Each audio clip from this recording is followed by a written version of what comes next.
Hello everyone, welcome to Himalaya online classes. This video will be part 3 of our discussion on defense technology. Okay.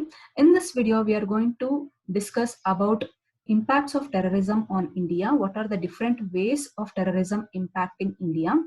What are the India's mechanisms to deal with the terrorism, as well as some international mechanisms to deal with the terrorism? Okay. First, what is terrorism? Okay, so there is no universally accepted definition of terrorism. However, a common definition, if you wanted to say, a common definition of terrorism is systematic use or threatened use of violence. Okay, threatened use of violence to intimidate a population or a government for its own political, religious, or ideological goals. Okay, they use violence for what? To intimidate population or government for their political goals or their religious goals or to achieve their ideological goals. Okay, so that is how we can define terrorism in a very general manner. Okay. India faces terrorism via four ways, we can say. So India subdivides terrorism in four major groups. Okay, one is ethno-nationalist terrorism. Okay, what is this ethno-nationalist terrorism? What for ethno-nationalist terrorism means? Here, for creating separate state within India. Okay, these are the groups. Okay, these are the, we can say, ethnic groups. Okay, or organizations where they wanted to go out of they go out of that particular state, wanted to create separate state within India, or it can also be an independent state out of India. Okay, so or it can be between two or more ethnic groups. From one ethnic group it can go out of another one. So like this ethno nationalist terrorism. Okay, what are the examples here means? We can take recently Bodoland. Okay, Bodo ethnic groups. These are the ethnic groups, Bodo ethnic groups which reside in Assam. Okay, this Bodo ethnic group constitute 5 to 6% of Assam's population, and these ethnic groups wanted to create a separate state out of Assam. Okay, and they wanted to, their state will be some parts of Assam and parts of Arunachal Pradesh, as well as parts of foothills of the Bhutan. Okay, so parts of foothills of the Bhutan, Arunachal Pradesh, as well as Assam. Okay, this is where the Bodo ethnic group, especially there is an organization called National Democratic Front of Bodoland. Okay, National Democratic Front of Bodoland. This is a banned group under ULFA Act 1967. Okay, this organization and okay is in request of creating the Bodoland. Okay, means creating a separate state within India. Okay, so that one. So why this is if it takes the violent step, so that is not appreciable. Okay, so in India we can say in our constitution, what does Article 1 says? Article 1 says Union of States, right? Union of States. And under that there is no federalism. Okay, federalism has not been mentioned in our constitution, right? Then means the states, okay, secession from India, that is not possible because the states did not join in India through an agreement, like how in the US states have been joined together and formed a federation. Okay, our country is Union of States. Okay, adopting violent means to for getting the separate state or going out of India, it is not okay, acceptable. Okay, so independent of India, that is also not acceptable. So one example is this creating of the Bodoland, we can say. Or we can say that creating Greater Nagaland. Okay, Nagaland wanted to create its own separate we can say state, where it includes even the parts of Myanmar, parts of Nagaland, entire Nagaland, parts of Arunachal Pradesh, Assam, Greater Nagaland. Okay, so recently, okay, in this behind this, we say that it is Naga Peace Talks. Okay, so behind this Naga Peace Talk, there was an organization. Okay, National Socialist Council of Nagaland, Ishak Mawaya. Okay, so recently there was a deadline in October 31st. By October 31st, central government as well as this National Socialist Council of Nagaland, Ishak Mawaya, it had to reach some conclusion about this Greater Nagaland. However, that also has been, so no particular conclusion was realized. Okay, so that is about this ethno-nationalist terrorism. So here we need to understand, so this terrorism is in the wake of, they wanted to have separate state within India, or they wanted to get independent of India. So if that is there, then we can call it as ethno-nationalist terrorism. Okay, and the next one is religious terrorism. So it is against one religion against the another religion. Okay, one religion against another religion, we can say. So the best example will be Mumbai 26/11 terror attack in 2008. Okay, from an Islamic group in Pakistan. Okay, Lashkar-e-Taiba is an example of religious terrorism in India. Okay, so this we know it. And next one is left-wing extremism. Okay, left-wing extremism. What is this left-wing extremism means? So here terrorism is this, here terrorism mainly focuses on economic ideology. Okay, so what is this economic ideology means? Where all the existing socio-political structures are seen to be economically exploitative in character, and a revolutionary change through violent means is essential. So what is the meaning here means? So the resources, okay, whether it could be economic resources, or it could be political resources, or the resources should not be accessible only to a particular class. Okay, particular, either it could be rich or politically affluent or educated, or those resources should not be accessible to only particular class. Okay, it should be accessible for everyone. Okay, so means it should not be, if you wanted to get access to that, even if it by violence means, okay, so we need to bring a society where it is classless. Okay, the main motto is there should be classless society. Okay, this concept, this concept was, Karl Marx concept was fully adopted by China, we can say. Okay, where it follows a communist regime. Okay, Mao Zedong behind that. The aim, what is the aim? As I told, classless society, even if it by armed rebellion. Okay, in India we can say this Naxalism. Okay, Naxalism was, how it got originated means, there is a village called Naxalbari in West Bengal. Okay, so this village was undergoing a lot of poverty and underdevelopment cause, and the government programs, government schemes were not effectively reachable at the ground level. Okay, this instigated Charu Majumdar and Kanu Sanyal, two persons, Charu Majumdar and Kanu Sanyal, to start this, okay, against the government. Okay, they start this violent means against the government. So that is how this Naxalism got originated. Later left-wing extremism started in 1967, and so it got it spread to West Bengal, Chhattisgarh, Odisha, Andhra Pradesh. Okay, so now government is effectively had controlled this Naxalism. However, its presence is still there. Okay, the next one is narco-terrorism. Narco-terrorism, this is a form of terror focused on creating illegal narcotic traffic zones. Okay, so where especially Punjab and Northwest India.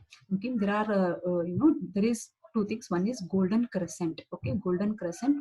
Please see the countries which comes under this Golden Crescent, as well as Golden Triangle. Okay, what are the countries comes under Golden Triangle? Golden Triangle: east of India, Golden Crescent, west of India. Okay, please try to know those countries, so from which this drug trafficking is a major issue. Okay, so these are the ways, these are the four ways where India faces the terrorism. Okay, ethno-nationalist terrorism, religious terrorism, left-wing terrorism, as well as narco-terrorism. Okay, so this is the basic idea what it is. Then what are the mechanisms? What India adopted mechanisms to deal with this terrorism? Okay, so first one is we will say ULFA, that is Unlawful Activities Prevention Amendment Act 2019. Okay, so means this is the amended version of Unlawful Activities Prevention Act 1967. Okay, so 1967. So what is this? So what does this means? So here under this act, the central government may designate an organization as a terrorist organization. So if it commits or participates in acts of terrorism. Okay, so if that organization commits or participates in the acts of terrorism, prepares for terrorism, promotes terrorism, or is otherwise involved in terrorism. So if any of these four things occur with that organization, then that organization will be designated as what is a terrorist organization. Okay, under this ULFA Act. So I told that National Democratic Front of Bodoland. So it is designated as terrorist organization under this act only, ULFA Act 1967. Okay. So then one more organization is there, National Liberation Front of Twipra, 1997. It was formed in 1997, National Liberation Front of Twipra.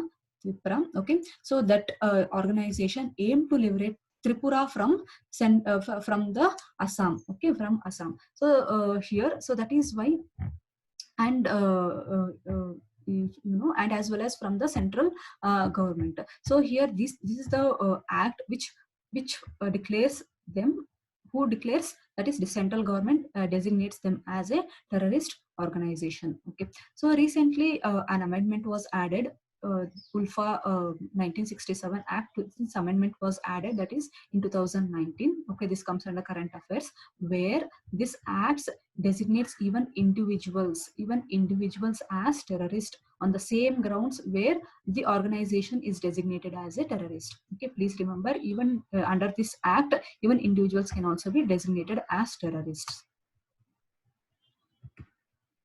Okay. So next one is National Security Act 1980. Okay, National Security Act 1980. So this is like to maintain the law and order of the country and to maintain national security.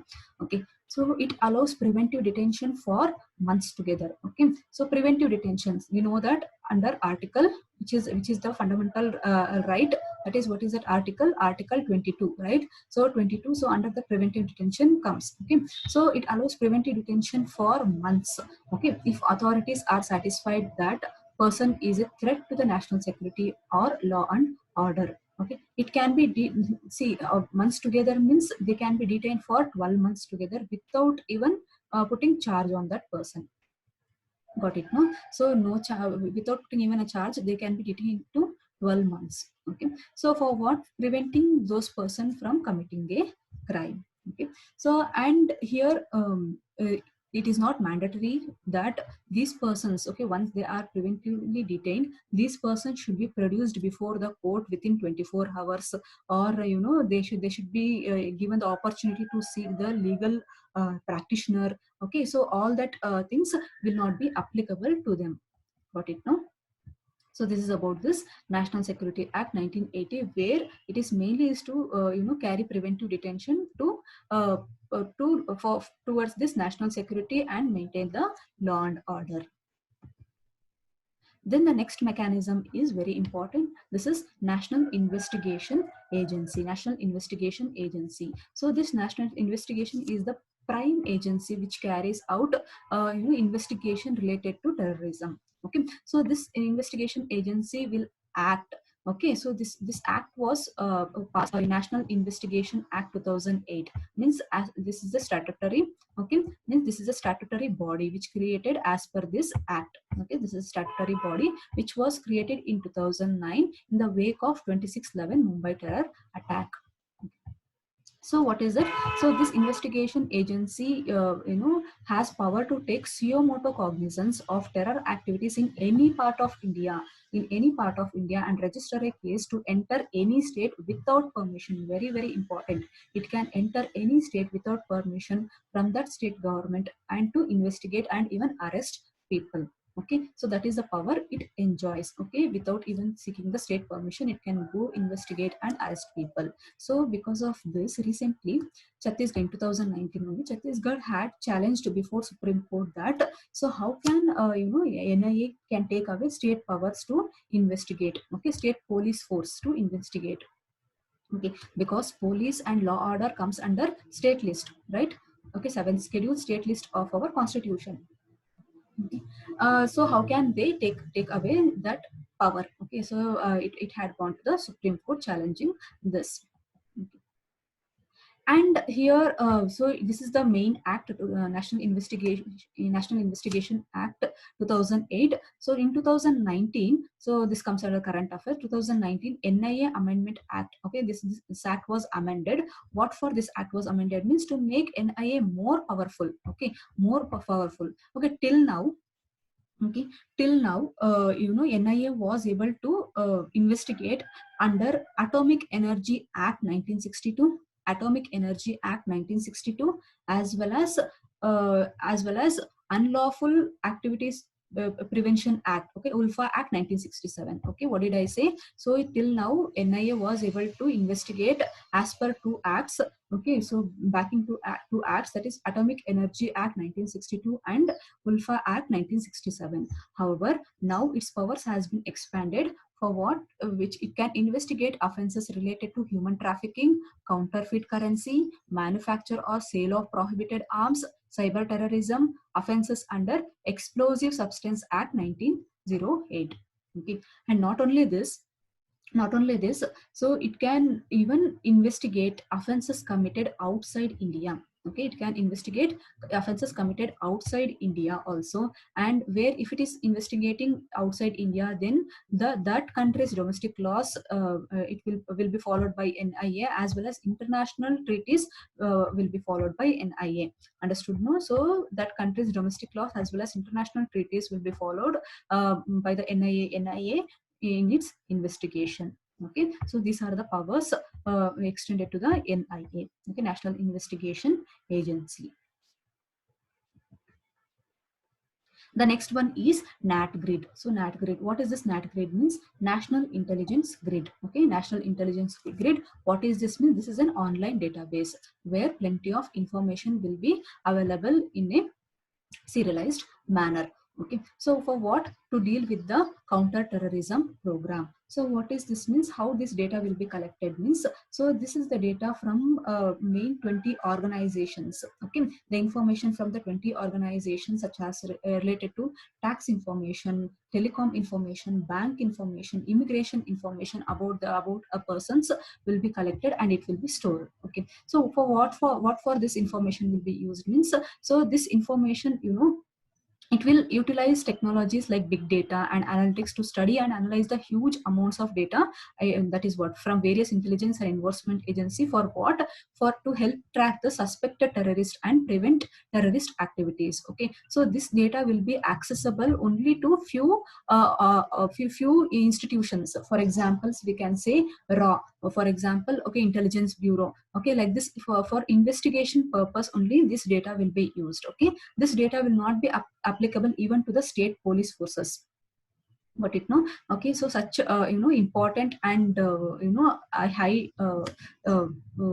standard data it is, so which will help for the investigations. Okay, it will ease the investigation rather than suspecting people and torturing people for the information. Rather than that, so this is the information which will be available, and it will ease the investigation related to terrorism. Okay, so that is about NatGrid. Okay, so what was there was a recent news on this NatGrid, that is recently central government wanted to merge this. Okay, NatGrid, it wanted to merge even the social media account related to immigration, entry, exit, okay, banking, telephone details. So the social media details wanted to be integrated with the NatGrid. Okay, however, okay, people objected because it involves privacy issue. Got it? No, so people's privacy issue is the major concern over there, and there will be many fake accounts also. Okay, so the data also, whatever collected, it won't be reliable. So that is why people objected that. So that was about the NatGrid. And next one is we saw national mechanisms, and next will be international mechanisms. Okay? International mechanisms, once we come to the international mechanisms, so first one is CCIT, that is Comprehensive Convention on International Terrorism. So what is this Comprehensive Convention on International Terrorism means? It is a draft which is proposed by India in 1996. Okay, so but it has to be adopted by the UN General Assembly. Means it has not yet been adopted by UN General Assembly. Why it has not been adopted means first we need to know what and all comes under this CCIT, the definition of terrorism. Okay, what is terrorism? So India says that there is no, in this definition it is said that there is no good terrorism or bad terrorism. Okay, see, if Pakistan supported terrorist organization attacks India, then it is like, good terror. Okay, and those are good terrorists. However, if the terror groups attacks on the Pakistan, okay, then it will be called as bad terrorism. So that is the perspective of the Pakistan. So in India clearly says that there is no good terrorist or bad terrorist. Okay, so ban on all groups regardless of the country of operation. Okay, cut off access to funds and safe havens. Okay, so we should ban all the groups. Okay, the country of operation, cut off access to all funds. Okay, what is it, terror financing to them, creating safe havens to those terror groups. Okay, and prosecute all groups including cross border groups. Okay, amend domestic laws to make cross border terror an extraditable offense. Okay, cross border terrorism, seeking safe havens in one country, doing cross border terrorism, then going off to that safe havens. Okay, so all this will not be applicable. Means entire, okay, whatever the group may be, however the group may be, okay, in whatever the form it may be, so everything should be banned. Okay, there should not, countries should not support in anyhow. Okay, however, including this, regarding this definition, the US and allied countries had some problem. Okay, what is the concern? Means concern over definition of terrorism, including acts by US soldiers in international interventions without UN mandate. Okay, without UN mandate, okay, US has deployed soldiers, right? For example, in Afghanistan, we can say, and as well as in, West Asia. For example, if we take Syria only, okay, there in Syria, if we take to regain the Assad regime. Okay, so the Russia and Iran is on one side. Okay, so against that, Turkey, Saudi Arabia are on other side. Means here multiple countries are involved. Okay, in that regional politics.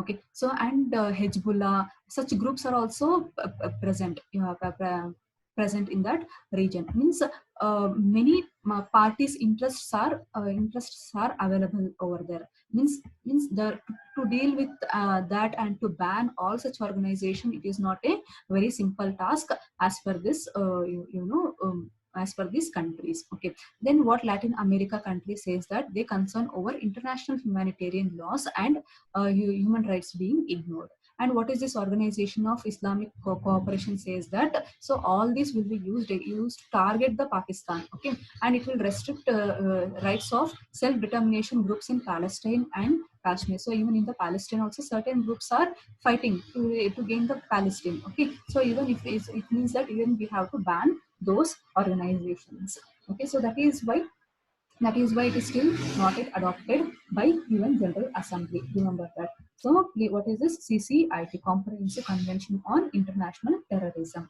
And next one is UNSC Resolution 1267. So what is this resolution? Means UNSC, United Nations Security Council. Okay, so as per this resolution, okay, this resolution is the one which will where UNSC will form a sanction committee. Okay, as per this resolution only, UNSC will form a sanction committee. So what is the sanction committee? Means Al Qaeda Sanctions Committee. Okay, Al Qaeda Sanctions Committee. So this committee, okay, this committee, as per this committee only, Masood Azhar, okay, recently Masood Azhar was designated as global terrorist. Okay, so that means as per this resolution only, that particular person will be designated as global terrorist. Masood Azhar was recently, Masood Azhar, that was an example. Okay, so Masood Azhar of JEM, he was designated as a global terrorist. So what does that convey? Okay, what if that means is if that means that Pakistan has to shut down its organizations. Okay, whatever the organization, main organization, branch organization, all its organization have to be shut down. Then close all its terror camps. Then madrasas and put travel ban on him and confiscate arms. Okay, so all this were the restrictions put on those person. Okay, please remember that UPSC can ask what is this related to. Okay, UNSC resolution 1267, it is related to against terrorism, to designate that person as terrorist. Okay, global terrorist. And after this we have Financial Action Task Force, FATF. So this was recently, it was in news. Why it was in news means it had put Pakistan under gray list. Okay, so why? Because of terror financing, okay. So and sheltering those terrorist organizations. Okay, so gray list, it had put in under the gray list. So then rating agencies will give, okay, low ratings. Okay, so we know what is the financial condition where what Pakistan is facing.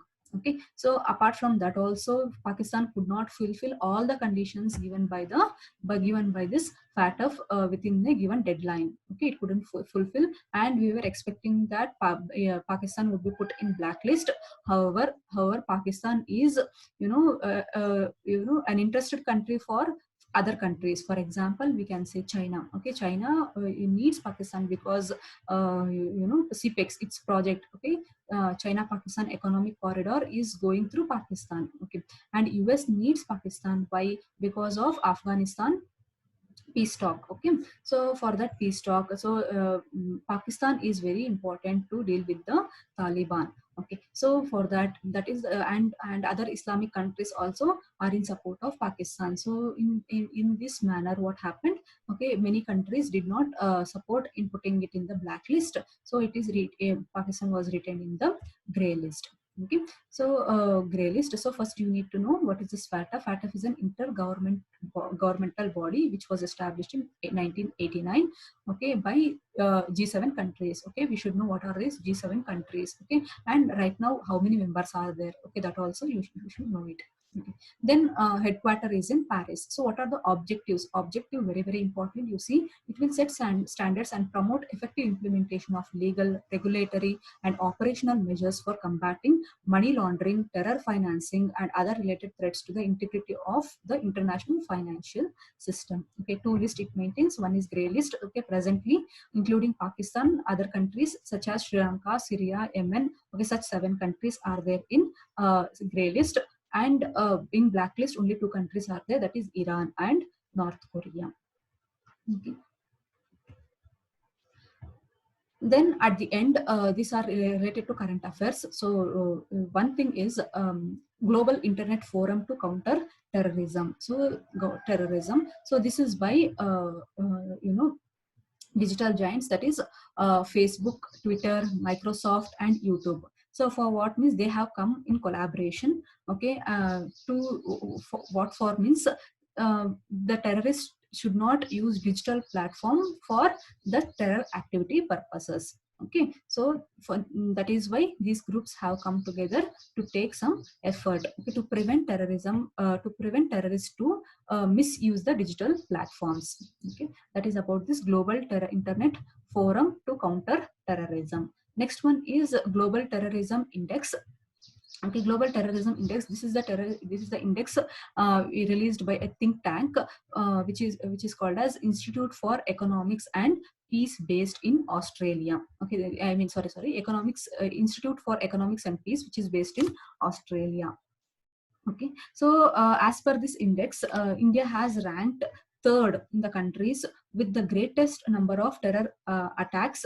We can say with 748 terror attacks, terror incidents in 2018. So what it says that India, it has ranked third in the countries with the greatest number of terror attacks with 748 terror incidents in 2018. Okay. Okay, so hope this information was useful. So this is about the terrorism. We saw various types of terrorism, where what India faces. Okay, then mechanisms to deal with that, whether it could be ULFA, National Investigation Agency, NatGrid, then international efforts like FATF we saw, then then CCIT, okay, then UNSC resolution 1267. So all that, then few bits of this current events. Okay, so hope you this information was useful. Please do this, do's and don'ts. Thank you very much.